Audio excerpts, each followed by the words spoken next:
Let's talk about wearing swords in the medieval period and some simple solutions for attaching a belt to a scabbard. Hi folks, Matt Easton here, Schola Gladiatoria, and I'm here today with Zach Evans, link below to his channel. So Zach is, amongst other things, a jouster and a reenactor, and we have reenacted together, haven't we? Yes, we did Tewkesbury this year, which was, I was guest of Zach, and we formed part of the bodyguard to Richard, Duke of Gloucester, future Richard III, the rightful King of England. And for a short while. yeah, and so obviously when you're involved in living history or reenactment, one of the things, if you want to wear a sword around, that immediately comes to mind is, how do I wear my sword? And a lot of people buy a sword that doesn't necessarily have a scabbard with it, unfortunately. A lot of swords are sold without scabbards. And so people have to get a scabbard, and then they have to get a belt, and very often they'll get those two things together because a lot of modern makers will sell a scabbard and belt set. However, in period, that wasn't necessarily the case, and even in modern times you might get a scabbard without the belts. Now, I've noticed, so Zach's into knots, and we'll talk about knots in a second, but I have noticed over the years that when people buy scabbard and belt sets, they tend towards, in my view, some of the more complicated ways of attaching the belts to the scabbards. Partly because if you're spending a lot of money on a scabbard, you think, well, I'll get a fancy scabbard, and if I'm going to have a fancy scabbard, I'll have fancy belts, and they'll be attached in fancy ways. But I've noticed over the years, looking through medieval manuscripts, that a lot of the time, and even sometimes on knightly effigies and brasses, a lot of the time, the belt is attached to the scabbard in a really simple way, not complicated way, not with any special fittings or hooks or rings or anything else. Basically, the belt's just tied around the scabbard. It often just looks like a normal belt that they would wear with a normal civilian. And I think 100% it is just a normal belt. And in fact, what what we've got here is a normal belt. I've got you've got one of my other examples here. So this is just a normal belt that you could wear as a, I can take this off the scabbard and wear it around my coat or whatever I'm wearing. Or I can take it off, wrap it around the scabbard, knot it in a certain way, and now I can put it on around my coat. So I've only got one belt in that case. I do own other belts, but that belt could just be the one and only belt I have. Yeah. So we got to thinking. So first of all, I'd also so I'm going to put a link below as well as to Zach's channel. I'll put a link below to my Pinterest board, where I've created a board of examples of simple belt suspensions shown in medieval art and early Renaissance art for sword scabbards, where literally you can see that there's just a belt attached in some very, very simple way, and you can't always tell how exactly. Sometimes you just see a line for the belt and then the scabbard's hanging there. But clearly there are no extra lockets, there's no extra rings, there's no hooks, there's not multiple belts. No, it's not hanging low at an angle, it's just literally hanging like that with a scabbard from a belt. And they're quite often, just like this one, they're often black on black. So you can't tell the detail at all. If you're watching this on a phone, you probably can't see the detail on this. So do you want to show the viewers what you've done with that knot there? So this is quite a simple one, and it's just one belt wrapped around a few times. This scabbard is from one of Matt's new swords, isn't it? That's one of the windlass ones, yeah. So it doesn't actually have a riser or anything. And it's just the suppleness of the leather along with the way that the scabbard goes out. The taper.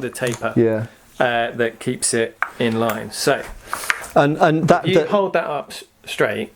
So I just mentioned the risers very quickly. So again, it's become convention in the modern world to put risers on to keep the belt where you want it to be. But I don't think historically that was always done. I think even historically it wasn't necessarily even usually done. I think most scabbards were plain like this because often we see in medieval art these being carried in the hand without the belt attached, and there's no sign of any risers on there. Now, just interestingly, an alternative to a riser is what, this is from Krieger Historical Weapons. They have got a little, they've put little cuts in the back of the leather of the scabbard, so you can feed the belt through. So that's one way of stopping it moving up and down. But we'll talk about that in a second, because you've got some views on that, haven't you? Yeah. If you hold that up, Matt, then I can tie this around. Yeah. And we'll... Okay, I'll put this one down. There we go. So you take the belt, you need to have enough that it's going to wrap around to your front, because this is going to be where you buckle it. Wrap it around the back, and then bring it down over the top of it. And then so across the front and then back, okay. Yeah. So you create a kind of loop. If we can just show the back of that on there. You see that loop there. So you go round and back. We should be doing this with different colours. With different colours, yeah. It's black on black, I'm afraid. But and then you bring it back round, and then over the top. Ooh, there we go. So you're doing like the same in reverse, essentially. Same in reverse. And then you can go and do it again if you want to. Or you could just have it like that, couldn't you? You can just have it like this. And what I do... If I just show up on the camera, so you've got... See, it laps around one direction that way, and I don't know if you can see now, but the other direction the other way. So it's pulling equally in both ways. So if you suspended the thing, it wouldn't sort of undo itself. Yeah. And now we just tuck this. We just tuck that through there.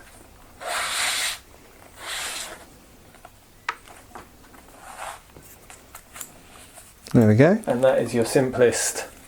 Yeah. So that will hang more or less vertically.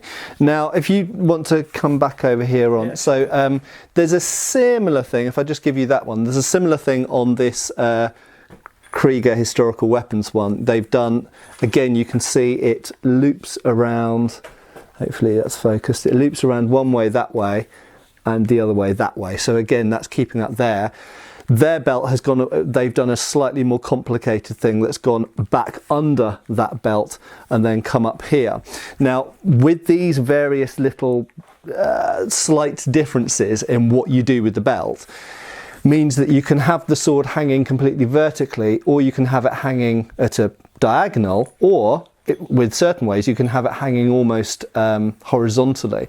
And obviously different types of swords, different types of scabbards, different lengths, blah, blah, blah, and what kind of, soldier you are or civilian, as to how you want it to be hanging will dictate how, which of those you choose. So interestingly, I had always had the misconception, as it turns out, that swords were pretty much always designed to hang at this sort of angle. But if we actually look at medieval and Renaissance art, and incidentally this also applies to, if we go forward to the 18th, 19th century, you do occasionally see them hanging completely horizontally, and it seems that this might, you might disagree with this, might have some advantages on horseback. There's certain horse cultures seem to have quite horizontally hung swords. It depends on what you're doing. Yeah, and I know you've mentioned the back end of the sword can hit the horse, which gives it false signals. Yeah. But I have noticed that a lot of infantrymen, so for example archers, anybody holding a long pole arm, this kind of thing, they often seem to, especially with shorter swords like this Messer, seem to like to have it hanging quite vertically. And I wonder if that's partly because they're not then bashing people with the end of their thing here. Equally, if you're using a bow and you're drawing a bow, you've got a lot of vertical elements moving around here. You wouldn't necessarily want the hilt or the scabbard sticking out at all horizontally, because if it's tucked against your side, it keeps it out of the way of the bowstring and the bow stave. I think what I've really noticed is it tends to seem that vertical is the preferred way in Europe, with a horizontal element coming in when the sword reaches a certain length. Yeah, because obviously if you've got a really long blade, I've got a long sword over here, this is not comfortable to wear vertically, because the tip is now hitting me in the ankle, and potentially if I crouch or bend down at all, if I'm going under a doorway, for example, as soon as I go under the doorway, bam, the bottom, the chape of my sword hits the ground and smashes the pommel up into my ribs or armpit. So tripping you up. And there's definitely a correlation between vertical wear and shorter swords. If we look at, and it's not always the case, and sometimes the Langmesser are shown horizontally or very slightly like that, but when swords are shown vertically, they tend to be arming swords and messes, basically, falchions. Yeah.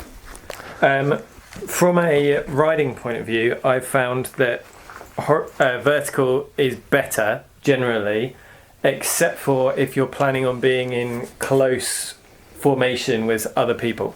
Oh, right. Because what that does is your point is now sticking out into your neighbour's horse. Right. So once you get to close formation, having more of a horizontal movement, hanging suspension can help.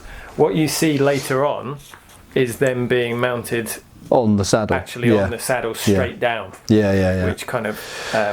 And certainly by the time we go through the 19th century, in the end of the 19th century into the First World War period, it became normal for swords to be suspended on the saddle rather than the person. But bear in mind, by that point, a lot of the time, cavalry are operating as mobile infantry, and they're getting off and shooting, and then they're getting back on the horse. So the only time they're going to need their sword is when they're on the horse, so they don't need to take the sword with them. Something that I think I'd like people to go away from this video with is the knowledge that there were some incredibly simple ways of attaching a belt to a scabbard, and that meant that it could just be a normal belt. You could just take your belt off your normal clothes. It's not holding your trousers up at this time, but it's around your midriff. You take your belt off, you wrap it around your sword, boom, and it's ready to go. And this wasn't necessarily related to status. No.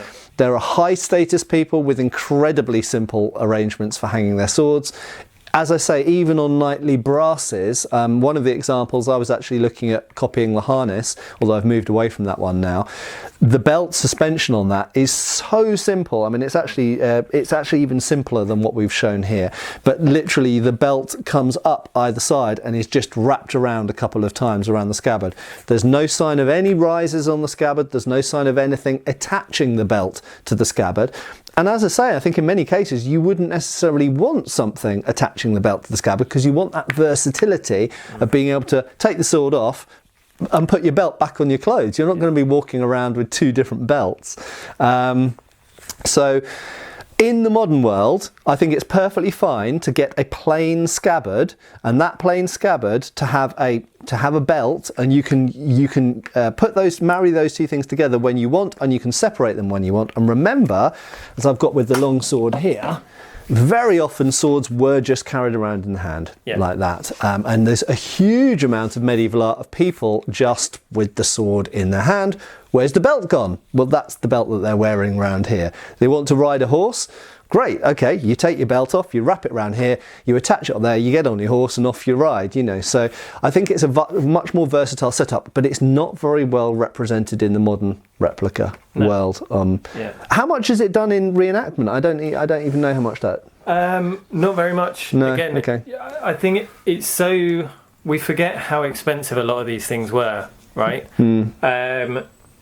It's very easy to just buy a belt from the local reenactment market, wherever that is, and you can cut it up and make your own special sword belt and things. But for a lot of people, even quite rich people, the idea of doing that would seem weird. We do, but we can't go the other way. We can't say that it was never done, because it was. We do see very specific sword belts as well. 100%, yeah. But yeah, for most of the people on the medieval battlefield, a specific sword belt would be very, very strange, in the same way that specific arming hose, or for many of the foot troops, specific arming doublets would not be a thing either. So there we go. So if you're getting in the modern world, you're getting a sword, and you want to have the full wearing apparel for it, don't think that you have to, and you're not saying that you can't, because this was a thing as well, but don't think you have to get a scabbard and belt set all made at the same time all together. You can just get a plain scabbard, wood-lined scabbard in this period, and that's absolutely fine, and you can easily marry it to a medieval style belt, quite narrow at this period, and you can experiment with the different knots. Now, in a future video, I will actually look at some knot options, because this is something I've been experimenting with a bit. And there are certain brasses, effigies and medieval artwork which show arrangements of the belt that I don't fully understand yet how they work. So I've been experimenting with trying to knot it in different ways. And definitely, I think there were probably about a dozen different common different ways of doing it. Just personal taste. Yeah. So much personal taste in the medieval period. Yeah, absolutely. The armour that I'm currently having made doesn't even have a sword belt. Right. So we've had to come up with a different... You're free to choose then. Sometimes quite... We've got an even more interesting method. Oh, right. Okay. Yeah. Oh, right. I can guess what that is, but we'll talk about that in a future video. Brilliant. Okay, well, thanks a lot to Zach for joining me for this video. Check out the links below to his YouTube and also my Pinterest board, which you might find interesting. And we'll see you back on the channel really soon, or on Zach's. Cheers, folks. Thanks, guys. Thanks for watching. We've got extra videos on Patreon. Please give our Facebook a like and subscribe if you haven't already. Cheers, folks.